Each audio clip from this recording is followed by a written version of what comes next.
Main যে বিষয়গুলির মধ্যে ভুল থাকে বা যেই কারণে স্টুডেন্টরা সবচেয়ে বেশি রিজেক্ট হয়ে থাকে সেটা হচ্ছে ব্যাংক স্টেটমেন্ট। অজপাড়াগা থেকেও আমরা যদি একটা ফাইল নিয়ে যাই, আমরা ফাইলটা সাবমিট করতে যাই, তখন আমাদেরকে জাপান ইমিগ্রেশনে সাবমিট করতে হবে। একটা ছোট এজেন্সিও যেখানে ফাইল সাবমিট করবে, একটা বড় এজেন্সি সেম জায়গায় ফাইল সাবমিট করবে। ইমিগ্রেশন কখনো কোনো এজেন্সির ব্যাকগ্রাউন্ড দেখে, তাদের চেহারা দেখে কখনো আপনার স্টুডেন্ট ফাইলটা বিবেচনা করে না। তারা পেপারসের যে নির্ভুলতা সেটা নিয়ে দেখেই নর্মালি একটা স্টুডেন্টকে ইলিজিবিলিটি ইস্যু করে থাকে। আসসালামু আলাইকুম, আমি আব্দুল্লাহ আল মামুন বলছি। আজকে আপনাদের সাথে জাপান বিষয়ে অনেক কথা বলবো। তো আজকে যে বিষয়টি নিয়ে মেইনলি কথা বলবো সেটা হচ্ছে স্টুডেন্ট ভিসা সম্পর্কে। তো স্টুডেন্ট ভিসায় আমরা যারাই বাংলাদেশ থেকে পড়াশোনা করছি, জাপান সম্পর্কে যাদের আগ্রহ আছে, আমরা যারা পড়াশোনার জন্য জাপান যেতে চাই, তারা বিশেষ করে ইন্টারমিডিয়েট পাস করেই আপনার জাপানের জন্য আবেদন করতে হয়। তো জাপানের জন্য আমরা যখনই আবেদন করতে যাই, তখন আমরা খুঁজি যে আমরা কোন এজেন্সির মাধ্যমে আমরা আবেদন করব। আমরা টপ লেভেলের এজেন্সিগুলোর টার্গেট নিয়ে থাকি, ওখান থেকে আমরা আবেদন করব। এই বিষয়টার সম্পর্কে আমি আজকে আপনাদেরকে কিছু কথা বলবো। সেটা হচ্ছে, আমরা যখন স্টুডেন্ট ভিসার জন্য আবেদন করতে যাই, তখন আমরা একটা এজেন্সি সম্পর্কে যতটা না আমাদের সতর্ক থাকা উচিত, তার থেকে সবচেয়ে বেশি সতর্ক থাকতে হবে যে বিষয়টি নিয়ে, সেটি হচ্ছে আমাদের পেপারস সম্পর্কে। আমার মেইন একটা কথা হচ্ছে, আপনারা অবশ্যই খেয়াল রাখবেন, সেটা হচ্ছে আমরা যখন আবেদন করতে যাব, তখন অবশ্যই আমাদের পেপার সম্পর্কে সাবধান থাকতে হবে। কারণ জাপান ইমিগ্রেশনের যে সিস্টেম, সেটা হচ্ছে আমরা যখন জাপানে কোনো ফাইল জমা দিই, সেটা স্টুডেন্ট ভিসায় হোক অথবা জব ভিসায়, ফাইনালি ওই ফাইলটা জাপান ইমিগ্রেশনে সাবমিট হয়। তো আমরা হজবরলো আর অজপাড়াগা থেকেও আমরা যদি একটা ফাইল নিয়ে যাই, আমরা ফাইলটা সাবমিট করতে যাই, তখন আমাদেরকে জাপান ইমিগ্রেশনে সাবমিট করতে হবে। একটা ছোট এজেন্সিও যেখানে ফাইল সাবমিট করবে, একটা বড় এজেন্সি সেম জায়গায় ফাইল সাবমিট করবে, একই জায়গায় যাবে। আর জাপান ইমিগ্রেশন কখনো কোনো এজেন্সির ব্যাকগ্রাউন্ড দেখে, তাদের চেহারা দেখে কখনো আপনার স্টুডেন্ট ফাইলটা বিবেচনা করে না।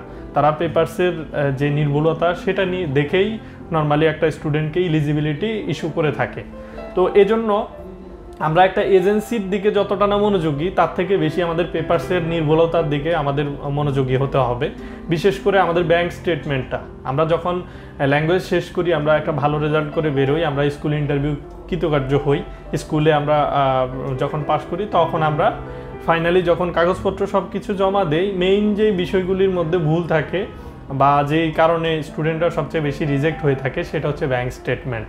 আর ব্যাংক স্টেটমেন্টের জন্য অনেক ভালো ভালো শিক্ষার্থীদের ভবিষ্যৎ নষ্ট হয়, তাদের আশা আকাঙ্ক্ষা থেমে যায় মধ্যপথে। তো এই বিষয়ে সবচেয়ে বেশি স্টুডেন্টদের মনোযোগী হওয়া উচিত। আর ব্যাংকের যে ট্রানজ্যাকশন, ওই ট্রানজ্যাকশনগুলি এমন হওয়া উচিত যেন ওই সম্পর্কে ইমিগ্রেশন দেখে কোনো সন্দেহ না করে। আমি সন্দেহের বিষয়টি সম্পর্কে যদি একটু ব্যাখ্যা করে বলি, সেটা হচ্ছে আপনার ব্যাংকে হঠাৎ করে আপনার গত 6 মাসে যেই ট্রানজ্যাকশন হিস্টোরি ছিল, সেখানে হঠাৎ করে আপনি হঠাৎ বড় বড় অ্যামাউন্ট আপনি ট্রানজ্যাকশন করছেন, 4 লাখ ঢুকছে, 5 লাখ ঢুকছে, কিন্তু আপনার পেশা দেখানো হচ্ছে আপনি একজন চাকরিজীবী। তো সেই ক্ষেত্রে আপনি একজন চাকরিজীবী হিসেবে এরকম ট্রানজ্যাকশন কিভাবে আপনার অ্যাকাউন্টে যাবে, আর কিভাবে হঠাৎ করেই সব বের হয়ে যাচ্ছে, হঠাৎ করেই ঢুকছে, এই বিষয়গুলি নর্মালি সন্দেহের কারণ হতে পারে। আর এই জন্যই একটা ভালো স্টুডেন্টের আপনার ভবিষ্যৎ নষ্ট হতে পারে। আপনার পেশা অনুসারে এবং আপনার সেভিংসের সিস্টেম অনুসারে আপনার ব্যাংক স্টেটমেন্টটা বিবেচনা করা হয় মূলত। তো আমি বলবো, যারা স্টুডেন্ট ভিসা অলরেডি কোনোভাবে রিজেক্টেড হয়েছেন, তারা আশাহত না হয়ে আপনারা ল্যাঙ্গুয়েজের উপরে মনোযোগ দিয়ে আপনারা অ্যাডভান্স লেভেলে যান। যারা N5 কমপ্লিট করেছেন, তারা N4 কমপ্লিট করার চেষ্টা করুন, পড়াশোনা শুরু করুন।